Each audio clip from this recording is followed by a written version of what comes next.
Buenas tardes, hermanos. Vamos a dar inicio a este culto de adoración a nuestro Señor. Hoy, domingo 13 de septiembre de 2020, dice la palabra de Dios que lo busquemos mientras puede ser hallado. Y vamos a empezar este culto con la palabra de Dios que dice en el Salmo 5, versículo 1 y 2, Escucha, oh Jehová, mis palabras, considera mi gemir, está atento a la voz de mi clamor, Rey mío y Dios mío, porque a ti oraré. Vamos a hacer una oración personal ahí en sus hogares o donde quiera que se encuentren, acompañada de las notas de nuestra hermana Carla y con el himno 624, que es Mi México.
Continuando, hermanos, vamos a tener una lectura que es el llamamiento a la adoración y el cual lo encuentran en el Salmo número 84.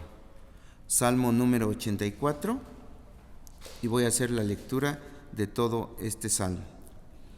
La palabra de nuestro Señor dice así: Cuán amables son tus moradas, oh Jehová de los ejércitos. Anhela mi alma y aún ardientemente desea los atrios de Jehová.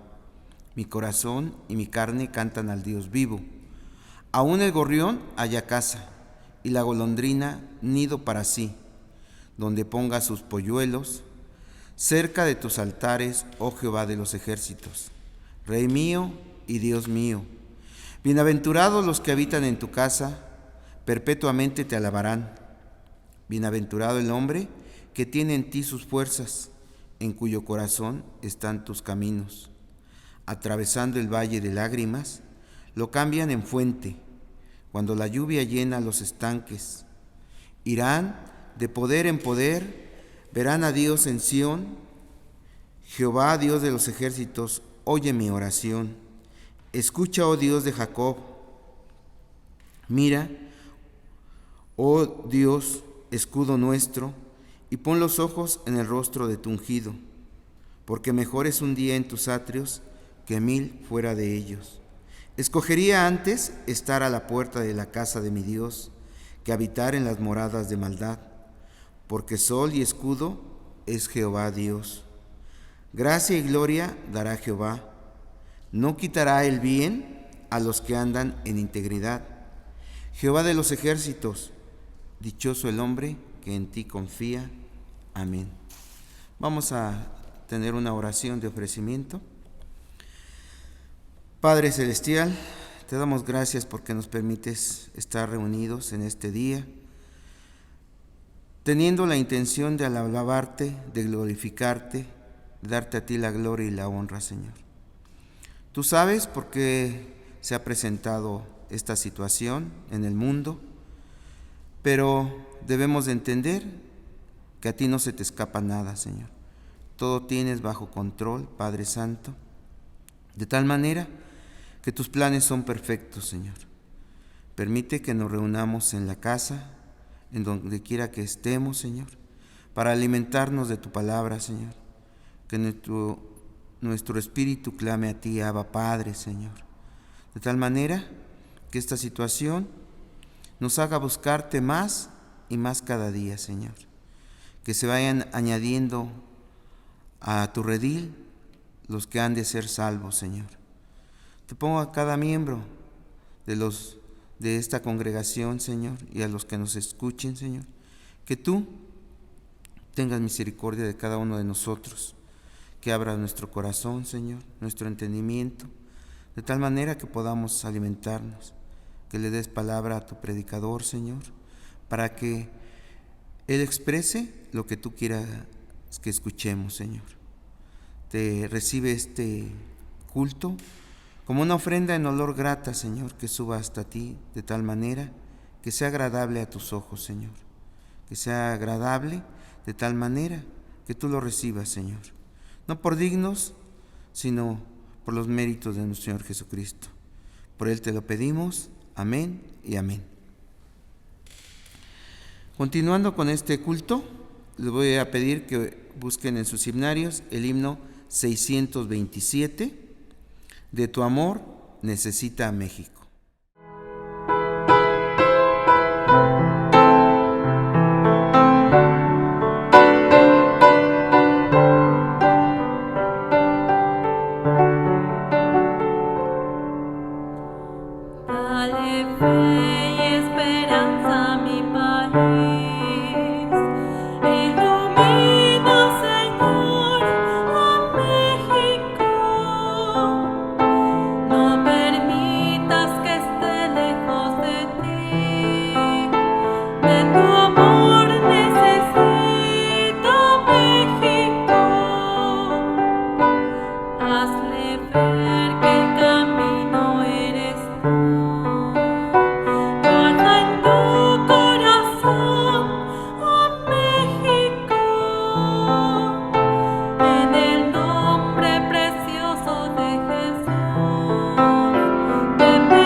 Vamos a tener una lectura devocional, la cual la pueden encontrar en la primera epístola del apóstol San Pablo a los Corintios, en el capítulo 1, y vamos a tener una lectura del versículo 18 al versículo 31. La palabra de nuestro Señor dice así: porque la palabra de la cruz es locura a los que se pierden, pero a los que se salvan, esto es, a nosotros, es poder de Dios. Pues está escrito: destruiré la sabiduría de los sabios y desecharé el entendimiento de los entendidos. ¿Dónde está el sabio? ¿Dónde está el escriba? ¿Dónde está el disputador de este siglo? ¿No ha enloquecido Dios la sabiduría del mundo? Pues ya que en la sabiduría de Dios el mundo no conoció a Dios mediante la sabiduría, agradó a Dios salvar a los creyentes por la locura de la predicación. Porque los judíos piden señal y los griegos buscan sabiduría, pero nosotros predicamos a Cristo crucificado, para los judíos ciertamente tropezadero, y para los gentiles locura, mas para los llamados, así judíos como griegos, Cristo poder de Dios y sabiduría de Dios, porque lo insensato de Dios es más sabio que los hombres, y lo débil de Dios es más fuerte que los hombres. Pues mirad, hermanos, vuestra vocación, que no sois muchos sabios según la carne, ni muchos poderosos, ni muchos nobles, sino que lo necio del mundo escogió Dios para avergonzar a los sabios, y lo débil del mundo escogió Dios para avergonzar a lo fuerte. Y lo vil del mundo y lo menospreciado escogió Dios, y lo que no es, para deshacer lo que es, a fin de que nadie se jacte en su presencia. Mas por él estáis vosotros en Cristo Jesús, el cual nos ha sido hecho por Dios sabiduría, justificación, santificación y redención, para que, como está escrito, el que se gloría, gloríese en el Señor. Amén. A continuación, le vamos a pedir a nuestro pastor Jesús Vallarta la oración de intercesión. Buenas tardes, vamos a orar, hermanos, al Señor, vamos a darle gracias por las bondades que Él nos da y también a pedirle que nos siga sosteniendo como lo ha hecho en todo este tiempo. Por las necesidades que tengamos, quizá en casa usted esté afligido, esté contento, quizá tenga un enfermo en casa, usted mismo posiblemente está enfermo, hermano, vamos a orar por la salud de cada uno de nosotros, no solamente de Getsemaní, sino por toda la iglesia en el mundo, que el Señor siga fortaleciendo a sus siervos, que sigan trabajando en el Evangelio. Vamos a dar gracias y a orar. Padre, te damos gracias en esta tarde, gracias, Señor, porque tú continúas dándonos la vida a cada uno de nosotros, Señor, y en eso existe un gran agradecimiento, Señor, hacia ti. Oramos, Padre, reconociendo tu bondad, reconociendo tu misericordia con cada uno de nosotros, Señor, porque hasta aquí tú nos has ayudado, nos has sostenido en la palma de tu mano, Señor. Gracias porque te has fijado en nosotros como parte de tu creación y creemos, Señor, que tú la sustentas a todo lo que has creado. Padre, oramos en esta tarde, Señor, por los pecados que cometemos, por los pecados que hemos cometido. Te pedimos perdón de ellos, Señor, rogándote en el nombre de Jesús que tú nos ayudes siempre a poder caminar de una forma correcta, que tus ojos nos puedan observar de una buena forma, Señor.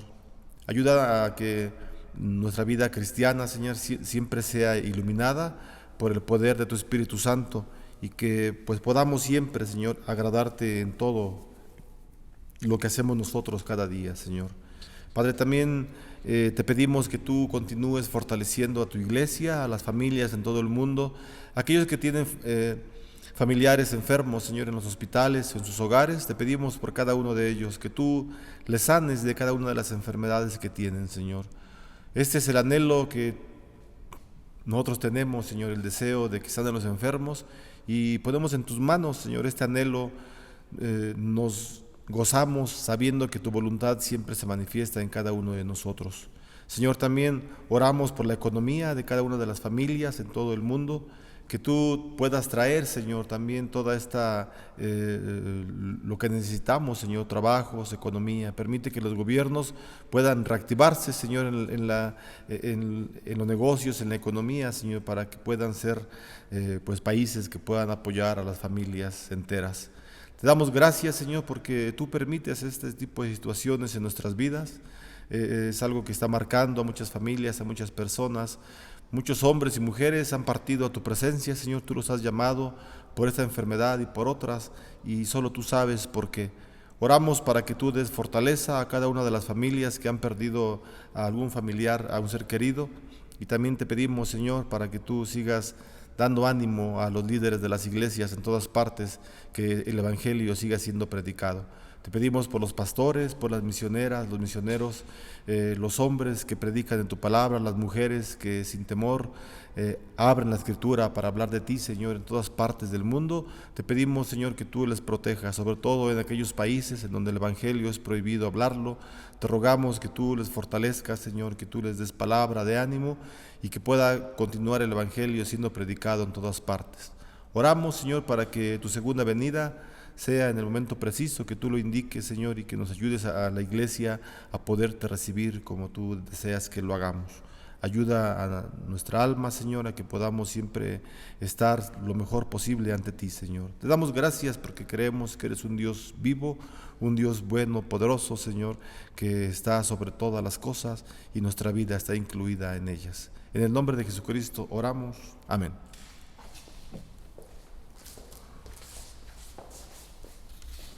Vamos a continuar ahora con el himno número 2 para que lo entonen en sus hogares. Es A Dios sea la gloria.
A continuación vamos a tener las ofrendas para que cada uno en sus lugares, la aparte para que en su momento sea entregada, Señor. Y vamos a repetir el salmo que se encuentra en 2 de Corintios, capítulo 9, versículo 10, y dice así: y el que da semilla al que siembra y pan al que come, proveerá y multiplicará vuestra sementera y aumentará los frutos de vuestra justicia. Amén. Ahora, ya después de haber apartado su diezmo y ofrenda, vamos a orar y consagrarlas. Padre Celestial, gracias te damos porque nos permites de algún modo ofrendar, diezmar, Señor.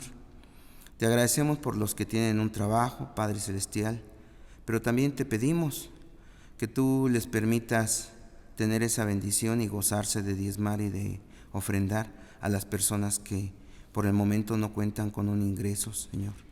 Te pedimos por cada uno de ellos. Tú sabes la situación muy personal de que está pasando cada uno de ellos, Padre Celestial. Te pedimos, Señor, que tú los consueles, que sientan que tú estás con ellos, porque tú no nos dejas ni nos desamparas, Padre eterno. Te pedimos que los proveas de ese trabajo, de ese poder adquisitivo, Señor, para que se sigan gozando con su diezmo y su ofrenda, Señor. Te pedimos que tú des sabiduría a los administradores, Señor, para que puedan distribuirla conforme a tu voluntad, Señor, de acuerdo a las necesidades. Bendícelas y multiplícalas. Te lo pedimos todo en el nombre de nuestro Señor Jesucristo. Amén. Vamos a continuar ahora con los avisos. Se les recuerda que se encuentra abierta la secretaría de esta iglesia en un horario de 9 a 14 horas para que ustedes el día que puedan venir con gusto son recibidos. Y se encuentra en un horario de 9 a 14 horas lunes, miércoles y viernes. Se les comunica que a partir de esta semana, miércoles 16, a partir de las 17 horas, se va a transmitir ya un estudio bíblico por parte de la Sociedad Femenil. También se les informa que ya se va a dar inicio a transmisiones los días jueves a partir de las 17 horas, y en este caso va a iniciar el tema sobre el libro de Job. Para quien quiera verlos, entonces Sociedad Femenil, miércoles 17 horas, y los jueves el estudio bíblico a las 19 horas.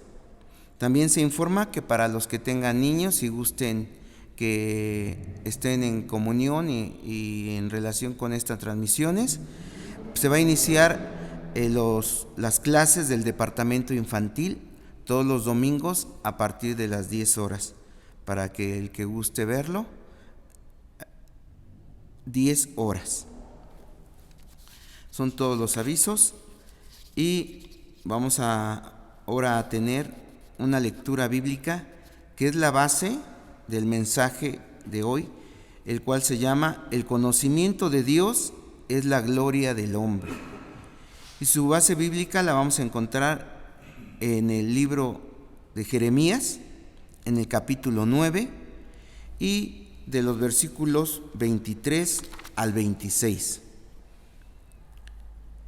Dice la palabra de nuestro Dios: así dijo Jehová, no se alabe el sabio en su sabiduría, ni en su valentía se alabe el valiente, ni el rico se alabe en sus riquezas, mas alábese en esto el que se hubiere de alabar, en entenderme y conocerme, que yo soy Jehová, que hago misericordia, juicio y justicia en la tierra, porque estas cosas quiero, dice Jehová. He aquí que vienen días, dice Jehová, en que castigaré a todo circuncidado y a todo incircunciso, a Egipto y a Judá, a Edom y a los hijos de Amón y de Moab, y a todos los arrinconados en el postrer rincón, los que moran en el desierto, porque todas las naciones son incircuncisas, y toda la casa de Israel es incircuncisa de corazón. damos lugar a nuestro pastor Jesús Vallarta. Bueno, vamos a orar, hermanos, al Señor. Padre, muchas gracias te damos nuevamente. Oramos en esta tarde, en esta vez, por tu palabra. Señor, bendícela a nuestra vida, Señor. Creemos que tu Espíritu Santo siempre tiene el poder de hacer fructificar tu palabra en nosotros. Te damos gracias porque estamos con un corazón dispuesto a oír el mensaje, Señor, que tú tienes para cada uno de nosotros en nuestras vidas. En el nombre de Jesús te damos gracias. Amén. Bueno, vamos a ver el profeta, el capítulo 8 de Jeremías. Perdón, no es el capítulo 8, es el capítulo 9, que ya leímos el capítulo 9, los últimos versículos. Pero mencioné el capítulo 8 porque realmente esta idea que nos presenta Jeremías, esta situación de lo que nos va a hablar el profeta Jeremías, empieza en el capítulo 8, es decir, todo el contexto de lo que vamos ahorita a hablar lo encontramos desde el capítulo 8 en el versículo 4. No lo vamos a leer porque es muy largo, pero usted lo puede leer en casa con calma cuando terminemos el mensaje, o le puede ir dando una lectura, como usted prefiera. Pero comienza este relato en el capítulo 8, versículo 4, en donde nos encontramos el pecado y el castigo, ¿verdad?, de Israel y de Judá, es decir, de toda la nación. Entonces, vuelvo a repetir, de lo que vamos a hablar va a ser de una forma muy resumida, del capítulo 8, versículo 4, hasta el capítulo 9, versículo 26, que fueron los versículos que nos leyó el hermano Isaías. Y es muy necesario, ¿verdad?, conocer un poquito del contexto de lo que nos hablan los versículos centrales que ya leemos, los finales del capítulo número 9. Y nos hace entonces recordar la historia de Israel como tal, como nación. Jeremías fue un profeta que habló, que profetizó a las dos naciones. Bueno, es una sola nación, pero se dividió. Ustedes saben la historia. En la parte norte, 10 tribus, era conocido como Israel, y la parte sur, el reino de Judá. Dos naciones que eran la misma, o que son la misma nación, que era la iglesia en el Antiguo Testamento. Y la incredulidad, ¿verdad?, del pueblo de Judá, porque esta sección que vamos a hablar está más dirigida al reino del sur, a Judá. Entonces, la incredulidad del pueblo de Judá fue realmente un fenómeno extraño. La incredulidad de Judá fue un fenómeno extraño, contrario a la naturaleza de Dios. Porque Dios les había dado a Judá, a Israel, les había dado a su pueblo la palabra. Y a través de la palabra el Señor quería que su pueblo se guiara, que se condujera de la forma más correcta con la Escritura.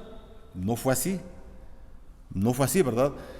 Entonces esta era una ley que Dios le había dado al hombre, a Israel, que ellos se rigieran sobre esta ley. Conocemos otras leyes, ¿verdad? Hay infinidad de leyes físicas, espirituales en todo el mundo. Si uno siembra maíz, va a cosechar maíz, esa es una ley. Si uno siembra amor, va a cosechar amor, etcétera, etcétera. Hay leyes en el mundo y todo el mundo se rige sobre estas leyes, el cambio de estación, los climas que hay en la tierra, la edad que va teniendo un hombre, nace, crece, muere, es una ley. Y todo el mundo, toda la creación se rige bajo leyes perfectas que Dios ha establecido. Por eso es que estamos diciendo que la incredulidad del pueblo de Judá fue realmente un fenómeno extraño a la naturaleza, porque el pueblo de Israel no se condujo de acuerdo a las leyes que Dios le había dado, sino que fue un reino, fue un país, un pueblo incrédulo completamente. Y por eso es que vemos desde el capítulo 8, versículo 4, hasta el capítulo 9, versículo 26, el pecado de Israel y el castigo del Señor. Los del pueblo de Judá, hermanos, los del pueblo de Judá, el reino del sur, con la palabra misma de Dios guiándolos en el camino, se perdieron. El Señor había conducido a todo el pueblo de Israel, de Judá, cuando eran un solo pueblo, los condujo siempre por la palabra. Siempre con la palabra misma los guió, y sin embargo ellos se perdieron. Y se perdieron porque no dejaron que la palabra los guiara. Ese fue el principal motivo de la perdición de Judá, porque el pueblo no dejó que la palabra guiara su vida. Ya para los judíos, para el pueblo judío, la palabra ley, ellos usaban en el hebreo la palabra Torá, y a lo que alude la palabra Torá, entre otras cuestiones importantes, todas ellas, a lo que alude es a hacer planes para nuestra vida. Es decir, la Torá, la ley, es un plan para la vida del hombre. Es una ley que Dios le dio al hombre para que el hombre se rigiera bajo esa ley, como ya lo dijimos al inicio. Pero el pueblo de Israel, el pueblo de Judá, se perdió, hermanos, porque ningún sentimiento de culpa se suscitó en ellos. Es decir, estaban tan interesados los judíos del Antiguo Testamento en el tiempo de Jeremías, estaban tan interesados en aprenderse de memoria muchos versículos del Pentateuco, estaban interesados en cumplir estrictamente toda la ley que Moisés les había dejado, y es bueno cumplir la ley de Dios, claro que sí, pero estaban tan interesados en hacer meticulosamente su vida dogmática para que Dios los aceptara así, que se olvidaron completamente, se olvidaron que dentro de ellos también había culpa, había pecado. Entonces se perdieron, ya lo dijimos, porque ningún sentimiento de culpa se suscitó en ellos. Se perdieron también porque habían permitido que sus maestros los llevaran por el camino equivocado. El pueblo permitió esto. Bueno, en el libro del profeta Oseas encontramos, ¿verdad?, que realmente el trabajo, la responsabilidad de informar al pueblo, a la nación, la ley de Dios era de los sacerdotes, de los encargados del templo. Pero estos hombres encargados del templo dejaron sus responsabilidades y entonces ya no leían la escritura del Señor, se interesaban en otras cosas menos en la palabra de Dios, y entonces por culpa de los maestros ellos llevaron al pueblo por el camino equivocado. Por esas razones fue que se perdió el pueblo de Judá. Hermanos, aunque los de la nación de Israel o de Judá habían acumulado una gran cantidad de conocimientos, había en ellos una ignorancia abismal.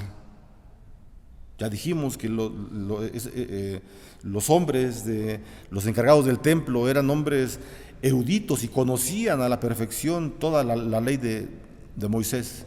Conocían la historia de los reyes, etcétera. Pero ese conocimiento no les había servido absolutamente para nada. Había en ellos una ignorancia abismal. No sabían nada. Aunque sabían todo, esto se oye como paradójico, ¿verdad? Tenían mucho conocimiento, pero realmente no sabían nada. No sabían absolutamente nada. Y no sabían nada porque habían tirado la llave del entendimiento. El Señor nos permite, ¿verdad?, entender su ley. El Señor permite al cristiano que es regenerado, que tiene un nuevo nacimiento, etcétera, permite que el cristiano sepa y entienda la ley del Señor. Entonces, hermanos, ellos habían tirado esta llave del entendimiento. El pecado y la gracia, escuche usted bien, hermano, el pecado y la gracia, el arrepentimiento y la fe, que son el corazón de la Biblia misma, toda esta verdad básica se había convertido en un verdadero misterio para ellos. No conocían absolutamente nada del pecado, menos de la gracia de Dios. No sabían del arrepentimiento y de la fe. Dos cuestiones importantísimas en la vida cristiana: arrepentimiento y fe. Siempre debe de haber en la vida del cristiano arrepentimiento y fe. toda nuestra vida. Obviamente, no nos vamos a arrepentir siempre del mismo pecado, ¿verdad? Si una persona se está arrepintiendo, tiene 2 años que se está arrepintiendo, que es un ratero, que es un adúltero, que es un chismoso, ya hay un problema en su vida. O sea, no, cuando hablamos de arrepentimiento y fe, son aquellas cuestiones que la naturaleza pecaminosa del hombre nos hace reaccionar. Lo veíamos hace unas semanas, que Pablo, Romanos capítulo 7, dice, ¿verdad? Miserable de mí, ¿quién me librará de este cuerpo de muerte? Refiriéndose al pecado mismo. Nos referimos a estas cuestiones cuando el cristiano peca, no involuntariamente porque en su mente ya está planeado el pecado, sino que se le hace caer en pecado, cae en pecado, es tentado por el enemigo, etcétera, y entonces busca un arrepentimiento y tiene fe de que el Espíritu Santo le va a ayudar en su vida cristiana y de que el Señor le perdona de sus pecados. Estos hombres se habían olvidado, no sabían absolutamente, el pueblo en el tiempo de Jeremías no sabía esas cuestiones o las habían olvidado. Ellos habían olvidado que en su vida debería de haber arrepentimiento y fe, pues son el corazón de la Biblia misma. Y entonces, al no conocer todas estas verdades, se había convertido en un misterio para ellos, algo que no entendían. Creyendo ser sabios, en realidad eran tontos. Y siendo tontos, habían enredado a su pueblo en sus tonterías. Qué tremenda lección es esta para todos nosotros, hermanos, para nuestro siglo actual.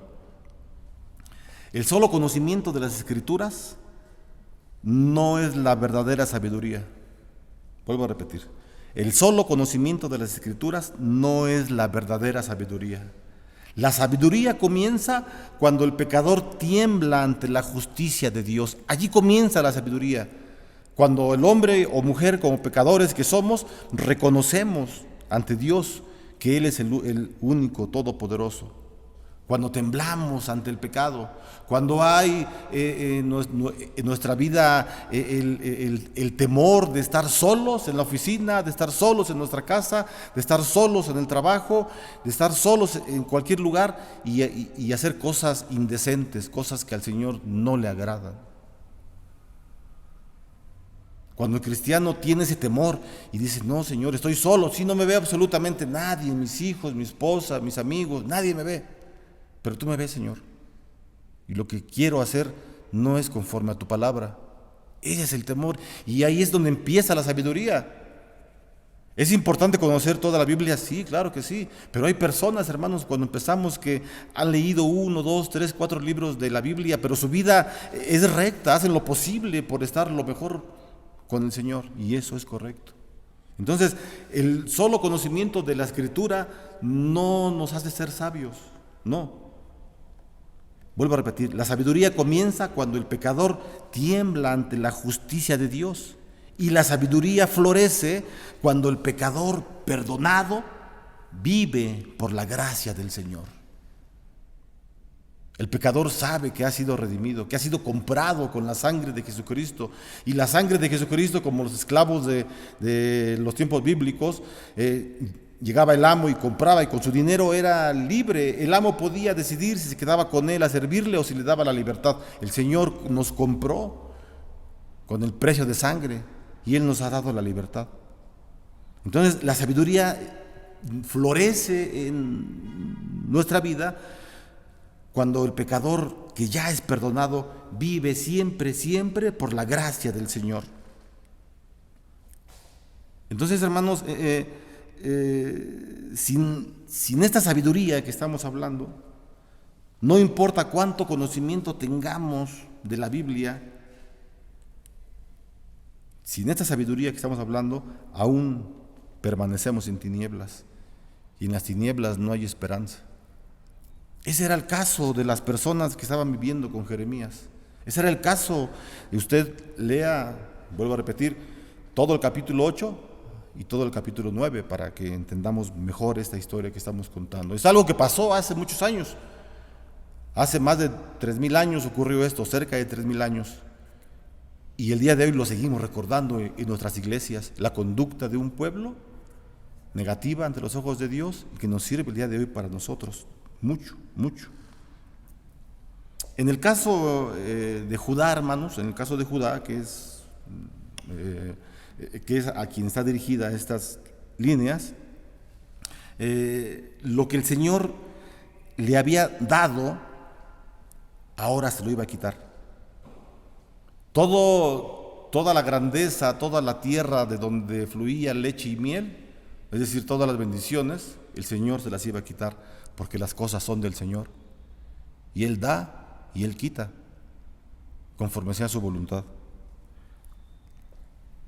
El pueblo de Judá, hermanos, no ponía sus esperanzas en la palabra de Dios. Y el pueblo tampoco cambiaba de corazón ni de forma de actuar. Era un pueblo rebelde. Ni siquiera frente a la destrucción de su existencia como nación, entendían a su Dios, no lo podían entender ni la forma de regresar a Él. Estaban a punto de ser destruidos. Jeremías les predica la palabra y ellos no entendían el mensaje. Y qué triste, hermanos, qué triste que ante esta situación difícil de saber que iban a ser confinados, esclavizados en otro país, en otro imperio, a pesar de esto ellos no buscaban arrepentirse y seguían obstinados en hacer las cosas contrarias a la voluntad del Señor. Qué triste es esto. Qué triste cuando un pecador está hundido en el pecado y conoce la palabra y no puede regresar al Señor.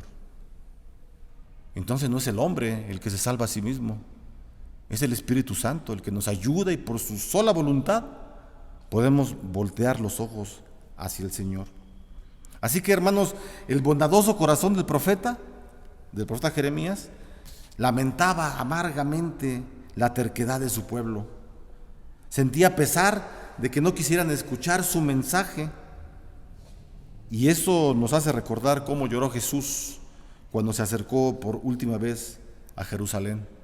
Y el Señor se detuvo y observó la ciudad y lloró. Y dijo: Jerusalén, Jerusalén, que asesinas a tus profetas. ¿Cuántas veces he querido juntarte como la gallina junta los polluelos y no has querido? Y entonces tanto Jeremías, tanto como el Señor Jesús lloraron ante la incredulidad y ante el pecado de todo el pueblo de Israel. Y el Señor lloró porque sabía que la gente de la ciudad no lo iba a recibir, así como a Jeremías no lo escucharon. Nos acordamos también del apóstol Pablo, ¿verdad? Que él dice en una de sus cartas, en la carta a los Romanos, capítulo 9, versículos 2 y 3, dice Pablo: tengo gran tristeza y continuo dolor en mi corazón, porque deseara yo mismo ser anatema, separado de Cristo, por amor a mis hermanos, los que son mis parientes, según la carne. Y al igual que Jeremías, al igual que Pablo, al igual que el Señor Jesús, ¿cuántos pastores han sentido un dolor parecido por los hermanos impenitentes de su congregación? Muchos pastores seguramente. ¿Cuántos cristianos no se han afligido en la misma forma por aquellos que se apartan del Señor y no quieren regresar a Él? ¿Usted conoce a alguien que estuvo en esta iglesia o en alguna otra iglesia, que estaba en alguno de los coros, que estaba en algún ministerio, que estaba en algún departamento de oración infantil, no sé, y que el día de hoy está en el mundo y no quiere regresar? Y le hablamos de la palabra y le queremos hacer que vuelva a las bancas a sentarse con nosotros y no quiere. Seguramente usted conoce a alguien así, y esa es la naturaleza que el hombre tiene, que tuvo el pueblo de Israel hace muchos años, de Judá.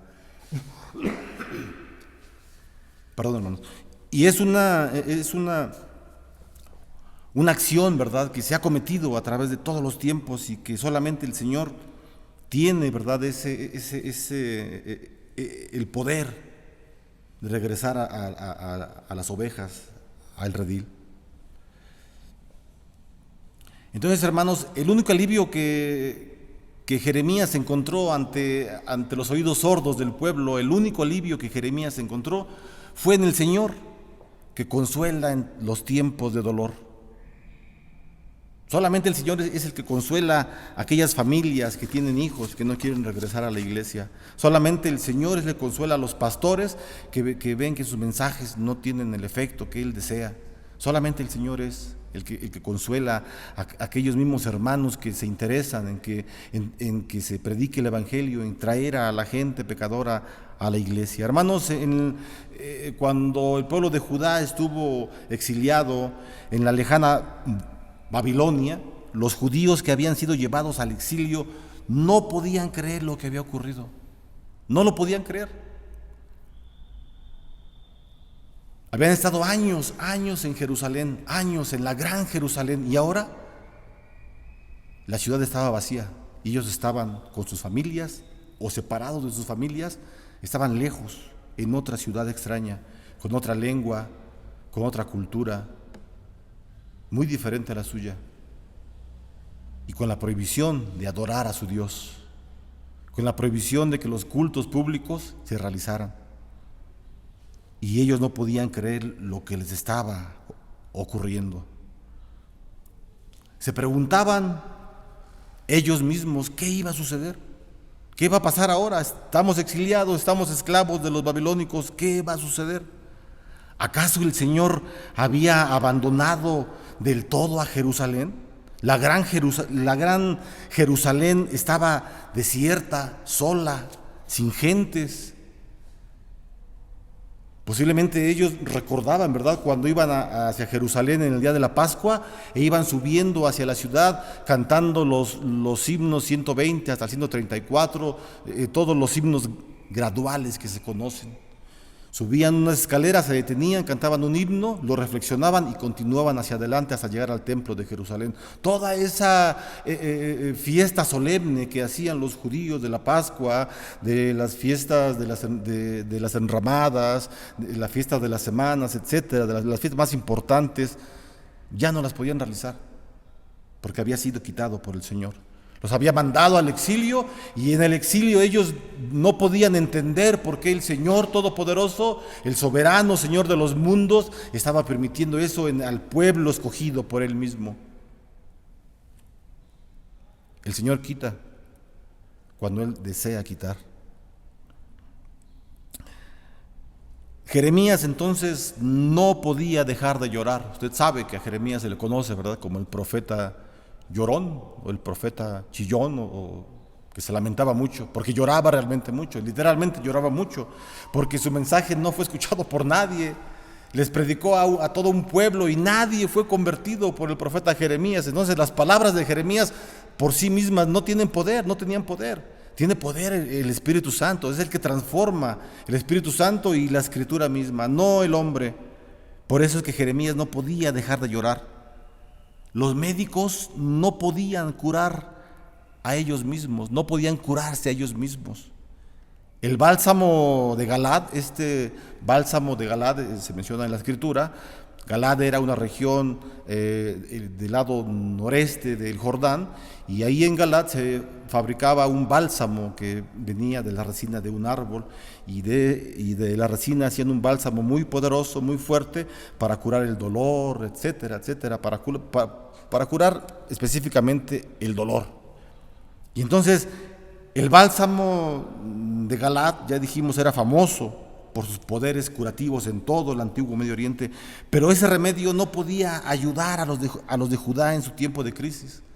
Ningún remedio existente humano podía ayudar a los habitantes de Judá, porque estaban sufriendo. Estaban en crisis, estaban en tiempo de crisis, y el bálsamo de Galad no los podía ayudar, nada los podía ayudar. Habían arrojado lejos de ellos el único bálsamo capaz de curarlos. El pueblo de Israel, de Judá, se había negado a aplicarle el único remedio del Evangelio a las heridas de su pecado y de su culpa. No hay ningún bálsamo que pueda existir, ninguna pócima que pueda existir, ninguna palabra humana que pueda curar el corazón del hombre, de la mujer que está en pecado, para que vuelva al arrepentimiento. No hay nada, no hay ningún bálsamo. El único bálsamo que existe es el poder del Evangelio. y es el bálsamo que todo hombre y mujer debe usar para que sus pecados sean perdonados y para que pueda llegar al arrepentimiento verdadero, genuino, y el Señor entonces tenga misericordia de nosotros.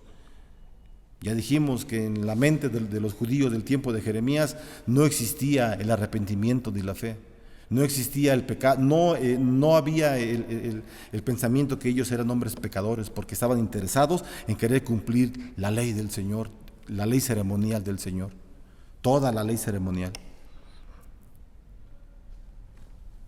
Entonces, hermanos, el dolor del profeta Jeremías en este momento era mayor por el papel que ahora él tenía que desempeñar. Él sabía que era un profeta y sabía que había sido puesto por el Señor allí para predicar el Evangelio. Pero imaginemos el cuadro de Jeremías, hermano. Un predicador, un profeta que se preparó, que el Señor le llamó y que empieza a predicar y nadie le hace caso, se burlan de él, no hay ningún arrepentido. Y el profeta llora y llora y llora, y el dolor del profeta en ese momento era mucho mayor porque él sabía que tenía un papel que tenía que desempeñar.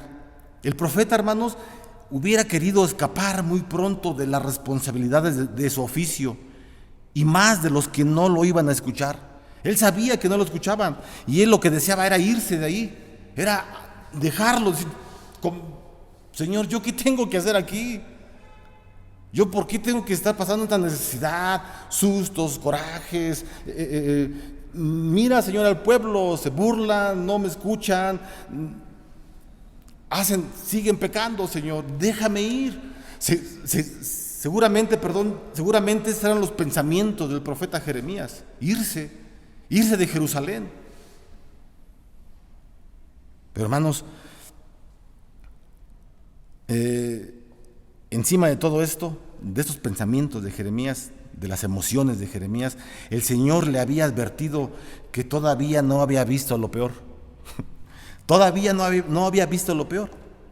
Le advirtió que tuviera cuidado de sus parientes y de sus amigos, que quizá lo escucharían cuando predicara y hasta lo saludarían en la plaza, pero su corazón estaría lleno de deseos criminales hacia él. Y no iba a pasar mucho tiempo antes de que estos mismos parientes y amigos intentaran matar a Jeremías. El profeta podía esperar poco de un pueblo que había tratado de engañar a Dios mismo.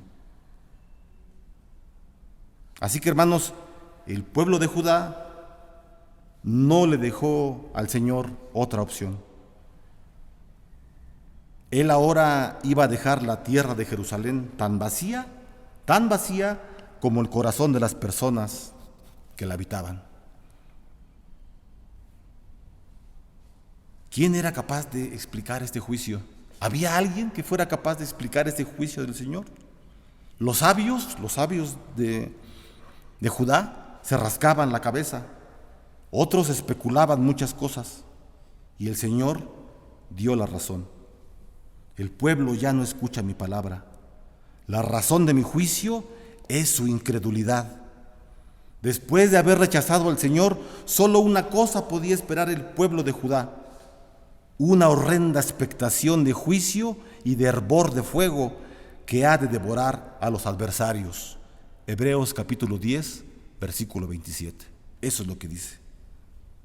Entonces, el Señor ordena que comience el velorio, pidiendo al pueblo de Judá que llame a las plañideras. Las plañideras eran mujeres que eran contratadas en los velorios para llorar. O sea, su lloro era fingido, pues, su lamento era fingido. Se jalaban los pelos, se azotaban en las paredes, gritaban mucho, ¿verdad? Para que el velorio, para que el difunto, pareciera ser un hombre muy importante o una mujer que quería mucho todo el pueblo. Pero todo era fingido, todo era teatro. Les pagaban a esas mujeres para que actuaran.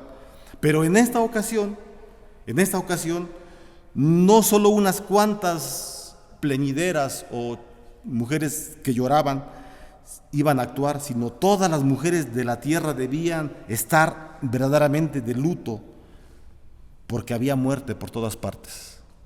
Todas las mujeres tenían que llorar, todas las mujeres y todos los hombres tenían que llorar, porque existía muerte por todas partes. Hermanos, la necedad de Israel y la autosuficiencia lo llevaron a engrandecerse. Y por eso es que los versículos 23 al 26 tienen mucho que ver. Tienen mucho que ver, obviamente, ¿verdad? Dicen, voy a leer nuevamente los versículos 23 al 26 del capítulo 9, para que tengamos en mente todo lo que hemos estado hablando y podamos juntar los últimos versículos con toda la idea que ya tenemos en mente. Versículo 23. Así dijo Jehová: no se alabe el sabio en su sabiduría, ni en su valentía se alabe el valiente, ni el rico se alabe en su riqueza. Mas alábese en esto el que se hubiere de alabar, en entenderme y conocerme, que yo soy Jehová, que hago misericordia, juicio y justicia en la tierra, porque estas cosas quiero, dice Jehová. He aquí que vienen días, dice Jehová, en que castigaré a todo circuncidado y a todo incircunciso, a Egipto y a Judá, a Edom, y a los hijos de Amón y de Moab, y a todos los arrinconados por el postrer rincón, los que moran en el desierto, porque todas las naciones son incircuncisas, y toda la casa de Israel es incircuncisa de corazón. Así que, hermanos, los versículos 23 a 26 nos dicen que el alabarse a uno mismo es parte de la naturaleza de la criatura, del hombre.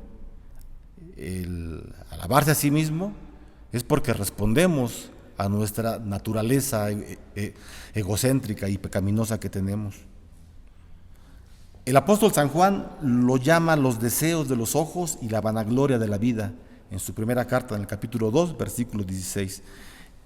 Esa soberbia brota del orgullo, hermanos, de la naturaleza pecadora.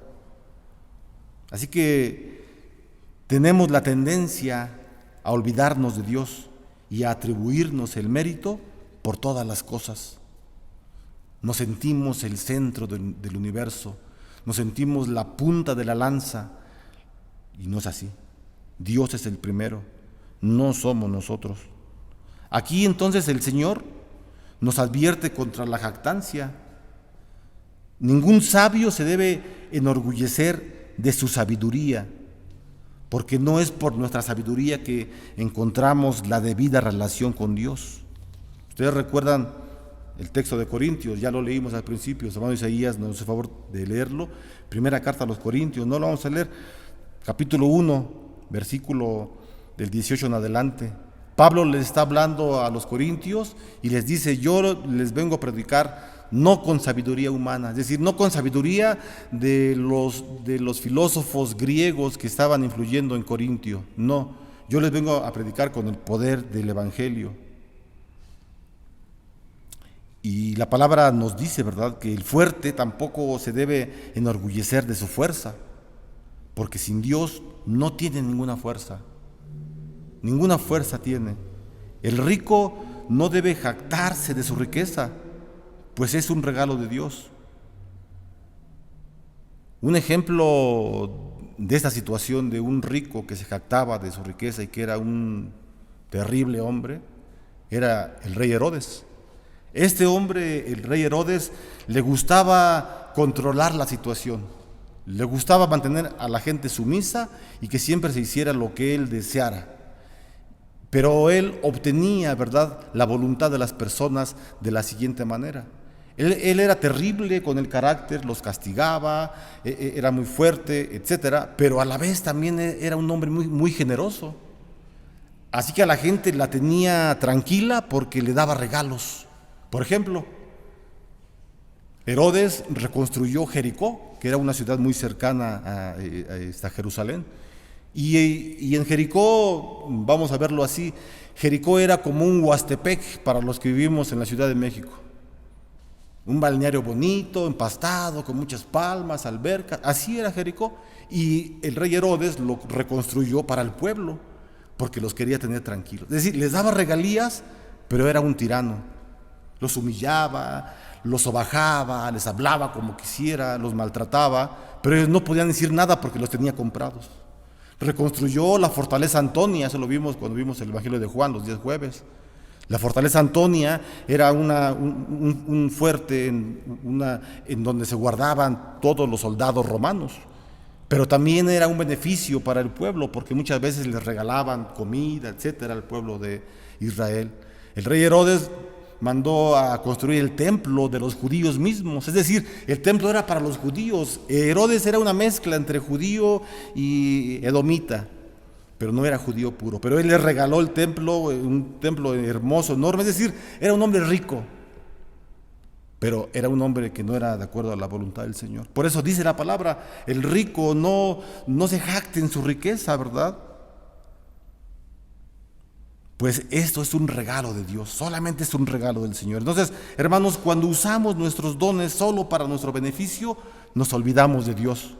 Y eso es egocentrismo y es un pecado muy fuerte. No debe haber ninguna confianza ni jactancia en la criatura, porque los senderos de la gloria solo conducen a la tumba. Pero el conocimiento de Dios es la gloria del hombre. Ese es el título del mensaje, ¿verdad? El conocimiento de Dios es la gloria del hombre. Está escrito también en la Biblia Reina Valera. Y esa es la verdad. Cuando conocemos a Dios, esa es nuestra gloria. Nuestra gloria no es la riqueza, no es la fuerza, no es el poder. No, es la gloria de Dios. Y a los hombres de Judá, a las mujeres de Judá, realmente les hacía falta tener el conocimiento de Dios.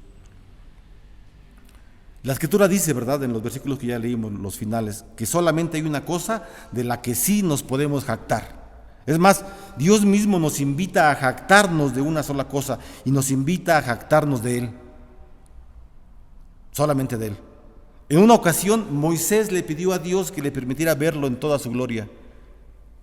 La respuesta de Dios fue mostrarle a Moisés su bondad y proclamar su nombre. Qué importante, hermanos. Le pide Moisés algo grande para él como ser humano y Dios le responde, y lo que Dios le permite es conocer su nombre.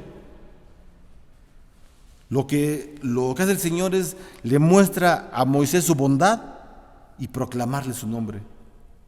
Porque Dios, hermanos, Dios se ha dado a conocer por medio de su nombre.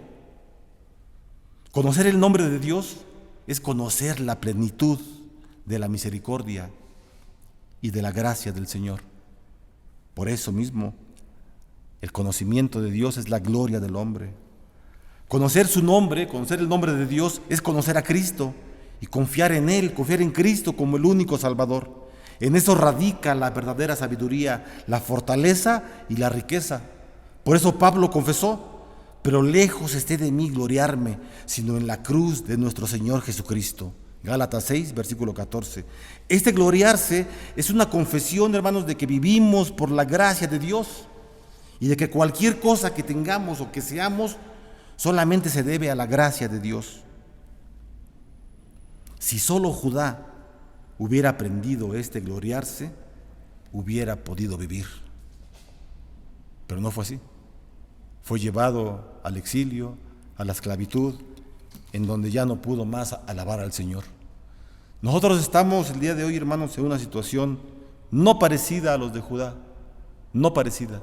Estamos en una situación muy bendecida porque conocemos toda la revelación de Dios, porque tenemos una revelación plena, completa, y esa revelación, que es la Biblia, nos sirve a nosotros para trazarnos planes en nuestra vida. Recuerda, hermano, la palabra Torah, que es ley, la ley de Dios, alude a ello, entre muchas cosas, a hacer planes en nuestra vida. La Biblia entonces nos traza por dónde debemos caminar, nos traza y nos dice qué es lo que tenemos que practicar como seres humanos, como cristianos. Esperemos en el Señor, hermanos, que a través de todo este confinamiento que tenemos, podamos sentir nosotros este alejamiento, no de Dios, porque nunca nos ha dejado, Él está con nosotros en los hogares, pero que podamos sentir este extrañamiento de estar con los hermanos sentados en las bancas, de poder cantar himnos todos juntos como iglesia. No lo podemos hacer. ¿Hasta cuándo será? No lo sabemos.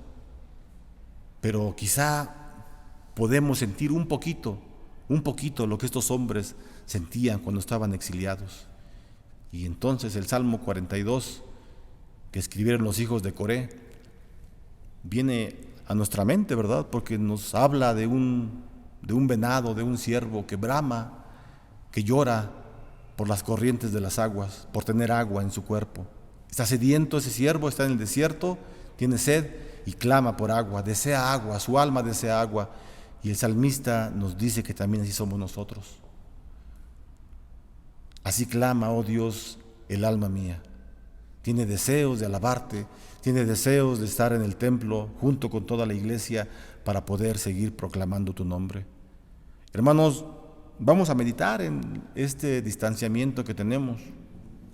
Vamos a meditar en las arrogancias que quizá hemos tenido, en la altivez, en el poderío que quizá tenemos y que lo hemos usado para cosas vanas, y que el día de hoy estamos alejados del pueblo de Dios y que nuestro anhelo es estar juntos, pero no para discutir, no para pelear, sino para edificar a la iglesia de Cristo. Esa es la labor que tenemos nosotros, hermanos. Busquemos al Señor de todo corazón, sigámoslo buscando para que cuando regresemos a este templo y a los templos cristianos, vengamos con un corazón renovado, con un pensamiento diferente. La unidad, el amor debe prevalecer en nuestra iglesia. Vamos a orar, hermanos, pidiéndole a Dios que sea Él que tenga misericordia de su pueblo y que nos siga bendiciendo en todo momento. Vamos a orar. Señor, muchas gracias te damos, gracias por tu palabra. Oramos para que en cada momento, Señor, tu gracia, tu misericordia jamás se aleje de nuestras vidas. Señor, sabemos que tú lo recuerdas y que siempre tienes presente que somos seres débiles, que somos personas, Señor, con capacidades, Señor, que a veces no nos permite trabajar plenamente para ti. Ayúdanos, Señor, a que la autosuficiencia, el orgullo, Señor, la vanagloria no esté en nuestras vidas y que podamos servirte de la mejor manera y que siempre estemos dispuestos a alabar tu nombre sobre todo y a poder ayudar al prójimo.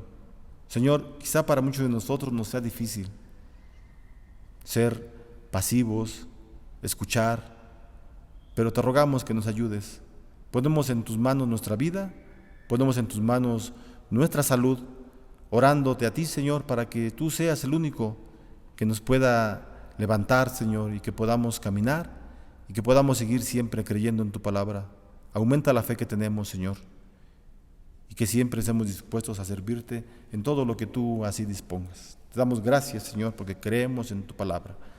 Hermano, reciba la bendición, que la gracia del Señor Jesucristo, el amor de Dios y la comunión con su Espíritu Santo sean hoy y siempre con cada uno de ustedes. El Señor les bendiga.